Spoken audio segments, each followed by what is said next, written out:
வரப்போற பிப்ரவரி 26ஆம் தேதி விஜய் தேவரகொண்டா அப்புறம் ராஷ்மிகா மந்தனா இவங்களோட திருமணம் ராஜஸ்தான்ல உதய்பூர்ல ரொம்ப பிரம்மாண்டமா நடக்க போகுது. இந்த மாதிரி சுச்சுவேஷன்ல இவங்களோட திருமண ஏற்பாடா இவங்க என்னென்ன விஷயங்கள் பண்ணியிருக்காங்க, அதுலயும் பிரம்மாண்டத்தோட உச்சம் அப்படின்னு சொல்ற அளவுக்கு அந்த அரண்மனையில என்ன மாதிரி விஷயங்களை பார்த்து பார்த்து பண்ணியிருக்காங்க அப்படிங்கிற மாதிரி பல சுவாரஸ்யமான தகவல் வெளியே வந்திருக்குது.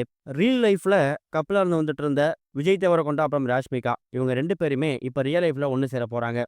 இவங்க 2 பேருக்கு இடையில காதல் ஏற்படுறதுக்கு முக்கியமான காரணம் கீதா கோவிந்தம் திரைப்படம் தான் அப்படிங்கிற மாதிரி எக்கச்சக்கமான விஷயங்கள் ஆரம்பத்துல வதந்தியா பரவுச்சு. ஆனா அந்த வதந்திய உண்மைதான் அப்படின்னு ப்ரூவ் பண்ற விதமா கடந்த வருஷம் அக்டோபர் மாசம் இவங்க 2 பேருக்கும் திருமண நிச்சயதார்த்தம் நடந்து முடிஞ்சிருக்குது. கிட்டத்தட்ட ஒரு 4, 5 மாசங்களுக்கு பிறகு இப்ப பிப்ரவரி 26ஆம் தேதி அவங்களோட நண்பர்கள் அப்புறம் உறவினர்கள் மட்டுமே உள்ள அலோவ் பண்ற மாதிரி ராஜஸ்தான் உதய்பூர்ல இருக்கக்கூடிய ஒரு பழைய அரண்மனையில தான் இவங்க திருமணத்தை நடத்த போறாங்களாம்.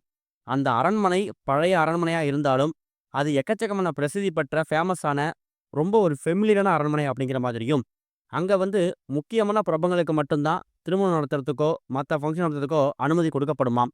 அப்படிப்பட்ட அனுமதி விஜய் தேவரகொண்டாவுக்கும், ராஷ்மிகாவுக்கும் கொடுக்கப்பட்டிருக்குது. அந்த அரண்மனையில நடக்கிறதே பெரிய விஷயம். அப்படி நடக்கக்கூடிய திருமணத்த சாதாரணமா நடத்தாம, பிரம்மாண்டத்தோட உச்சத்துக்கே கொண்டு போயிருக்காங்க. அதாவது வரக்கூடிய ஒரு விருந்தினர்களும் டாப் செலிபிரிட்டீஸா இருப்பாங்க அப்படிங்கிறதுக்காக விரிக்கக்கூடிய அந்த கம்பளம் இருக்குல்ல, ரெட் கார்பெட். அத கூட சில்வர் கம்பளம், சில்வர் ரெட் கார்பெட்டா விரிக்கணும் அப்படிங்கிற மாதிரியும், அவங்க திருமணத்தில அந்த டெக்கரேஷன் ஸ்டேஜ் டெக்கரேஷன் இருக்குல்ல, அத சாதாரணமா கொண்டு போகாம, எல்லாமே தங்க முலாம் பூசப்பட்டிருக்கக்கூடிய எக்கச்சக்கமான கைவினை பொருட்கள வச்சு தான் அந்த ஸ்டேஜ அவங்க அலங்கரிக்க போறாங்களாம். ஒரு நாள் கூத்துக்கு இதெல்லாம் தேவையா? அப்படிங்கிற மாரி இருந்தாலும், இவங்க வாழ்க்கையில நடக்க போற முக்கியமான விஷயம். எல்லா லைஃப்லயும் திருமணம் அப்படிங்கிறது ஒரு முறை தான் நடக்கும். அதுலயும் இவங்க இந்திய சினிமாவோட டாப் செலிபிரிட்டியா இருந்து வந்துட்டு இருக்காங்க. அந்த ஒரு காரணத்தாலேயே திருமணத்துல போடக்கூடிய அந்த மேடை அலங்காரம், விருந்தினர் வர்றதுக்கான அந்த ரெட் கார்பெட் இது மாரி எல்லா விஷயங்களுமே சின்ன சின்ன லக்ஸூரியா காமிச்சிருக்காங்களாம். இந்த மாரி விஷயத்த பார்க்கும்போது, கண்டிப்பா இந்திய சினிமாலயே இப்படிப்பட்ட ஒரு திருமணம் நடந்திருக்குமா? அப்படின்னு ஆச்சரியப்படுற அளவுக்கு இருக்க போகுது அப்படின்னு தகவல் கிடைச்சிருக்குது.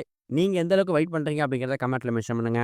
இது ஒரு பக்கம் இருக்க, ஜனநாயகன் திரைப்படத்துக்கு நடிகர் சங்கமோ, தயாரிப்பாளர் சங்கமோ எந்த விதமான ஆதரவும் காமிக்கல அப்படின்னு கேட்கப்பட்ட கேள்விக்கு, நடிகர் விஷால் சென்சார் போர்ட பயங்கரமா காட்டமா பேசியிருக்காராம். எல்லாருமே குரல் கொடுக்கணும்.